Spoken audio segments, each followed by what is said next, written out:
Hi everyone, it's Vera here. Welcome back to our free mental health series, holiday edition. So today we're going to be talking about caring for yourself and building resilience.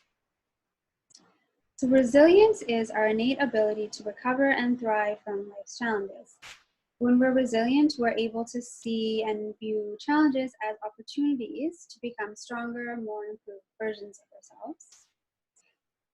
What builds resilience? A few research-based practices that do. So meaningful self-care practices builds resilience, gratitude, optimism, and therapeutic journaling. So these are the few that we're going to talk about today. So let's start with self-care. So when we think about self-care, we always want to have like the basic blueprint of what we want to incorporate. So eating, motion regulation, hydration, so drinking your water, movement, play, and sleep. So those are our 6 basics. And for emotion regulation, in case you haven't seen the last 2 webinars, I do give you some emotion regulation skills in both of those. So that might be helpful if you haven't seen that already. And self-care is really about maintaining our emotional health. So if we're able to maintain our emotional health, we're able to build and cultivate that resilience, which in turn is going to be preventative for us. So if we're faced with stress, having that resilience is gonna prevent us from completely being overwhelmed and stuck after we face a stressful situation. When we're resilient, we're more able to see past the stuckness, that's a word, or see past kind of the hardship. So an example self-care plan or maintenance plan that I use could give you a little bit of an idea of what I mean. So this is a morning ritual sort of situation that I started about a month ago. I don't do this every single day, but I try to do it at least 3 times a day. And that's waking up early, 6:30, so well before my start time for work. I make my tea. I have just a 1-minute spirituality practice. So for me, that's connecting to God. Journaling, I either journal or I write out the things that I'm going to be doing that day. And then I just read for 20 minutes. So what you really want to do is kind of personalize your plan and tailor it based on what works for you. So here's 3 questions that you can pose to yourself. So what are you doing when you feel joy, when you feel calm, and when you feel grounded? What has helped you cope in the past? And what did you love doing as a child? So those are 3 prompts for you to kind of consider when you're wanting to either incorporate more self-care into your lifestyle or maybe change or modify your existing self-care plan. And self-care can be efficient. So for example, you can do positive self-love affirmations as you're brushing your teeth. You can write it on your mirror, write it somewhere where you're always going to see it. You can listen to a motivating or inspirational talk or podcast or music while you drive or while you work out. Yeah, so it can be efficient, and it doesn't have to be like a long 30-minute, an hour thing. It could literally be 1 minute. And the reason why daily self-care practice builds our resilience is because it helps us settle our nervous system. So it lowers our overall baseline cortisol or stress hormone levels. So that way, if we are faced with stress, we're already at a regulated state before we encounter that stress. Whereas if you are already at a heightened stressed state, and then you have a trigger, you are most likely going to have an extreme reaction to that trigger, because there's all this kind of build up of stress in your body that you haven't been able to release. And the other part of self-care is you really want to set a meaningful intention behind it. So why are you doing your self-care activity? What is the reason behind it? So if your intention is I practice self-care because I know I should do it, or it's the right thing to do, or I know what's healthy for me, most likely it's not going to stick. It's not going to be a persistent lifestyle change because there's nothing that's like really drawing you to it. And it's external, right? It's other people are, it works for other people, so I should do it. Other people are doing it, so I should do it. So that's never anything like that. Any kind of intention based on others is never really going to work well if you want to maintain it. So in contrast, some examples of meaningful intentions are when I do X, so when I journal, I start the day by giving a gift to myself. I'm actively replenishing myself. I'm prioritizing my needs. I'm less reactive to triggers in daily life. I start my day with calm. I can put daily stressors into perspective, and I feel grounded and strong. So those are some examples of, might kind of help you think of your own meaningful intention. So that brings us to the end of self-care. Let's talk about optimism. So here's a quote on optimism. You'll never find a rainbow if you're looking down.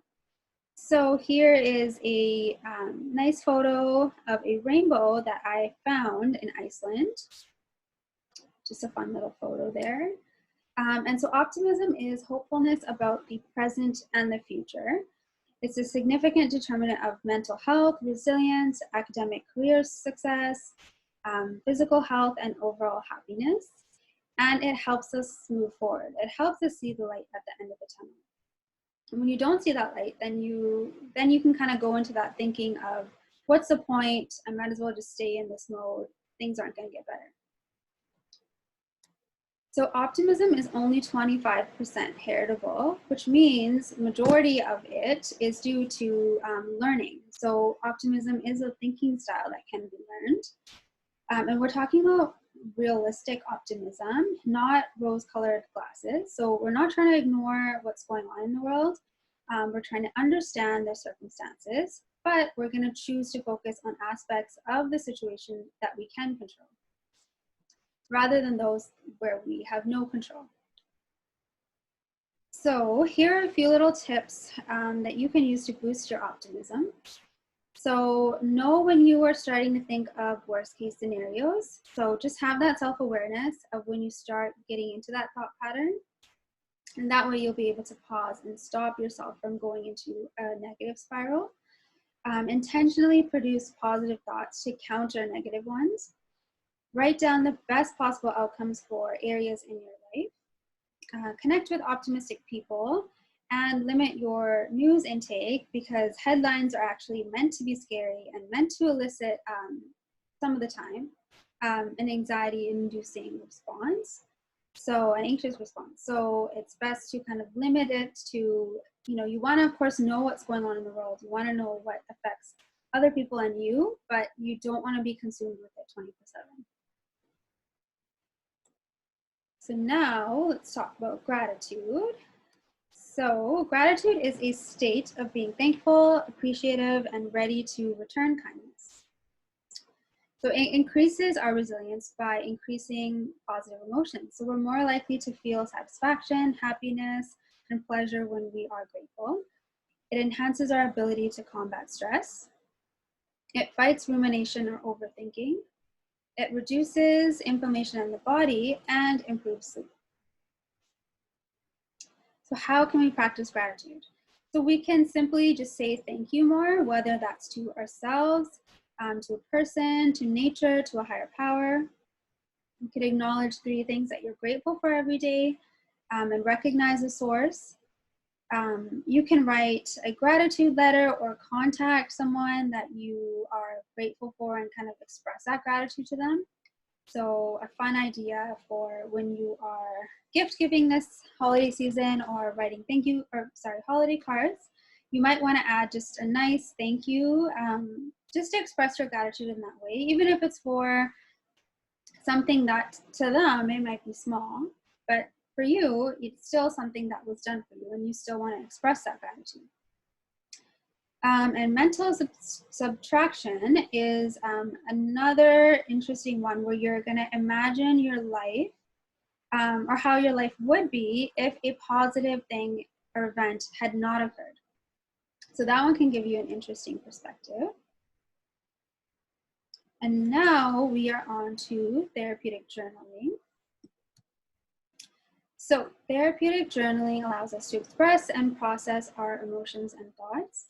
It helps us make sense of our internal experiences. It helps us gain new perspective. It allows us to self-reflect, which increases our self-awareness, and it boosts our immune system. So here are some tips I have for journaling. So you can do a free flow approach where you're just going to write out anything that comes to your mind consistently for a set period of time. So just literally write out anything in your mind for 5 minutes straight. It can be more targeted where you want to talk about it, or you want to write about a topic that you've been ruminating about or you are anxious about. Anywhere, anytime. That's kind of like a practice where literally anytime you need to process something and you're able to, you have time to, just kind of take out your phone, write it in a note. Maybe you want to make a document on your laptop. Maybe you want to email yourself, scrap paper journaling or journal. It doesn't really matter how you do it. If you find that you are blocked, to have writer's block, you can start by writing your physical environment, writing about your physical environment. So this is the date today, this is the time, I'm sitting here, this is what I see around me, this is what I hear around me, just using your senses. And that can kind of get you started. Excuse me. And you really want to let go of perfectionism. So your intention to write is not to be perfect, it's strictly just to process something. So I have a bonus one, a bonus kind of evidence-based practice for you, and that is called awe, which is the overwhelming, captivating sense of wonder and inspiration that we experience when we either see a natural wonder in the world, watch an inspiring movie, learn about space, learn about someone's survival story. So this feeling transcends our understanding of the world, and the sense of vastness it gives us a renewed perspective of our own challenges. And it improves physical health, depression, relationships, pro-social behavior, and promotes clearer thinking. Here is a video that I found. So I took this video in Iceland, and I remember when I took it, I really felt that emotion. I really felt that awe. So I wanted to share it just as an example.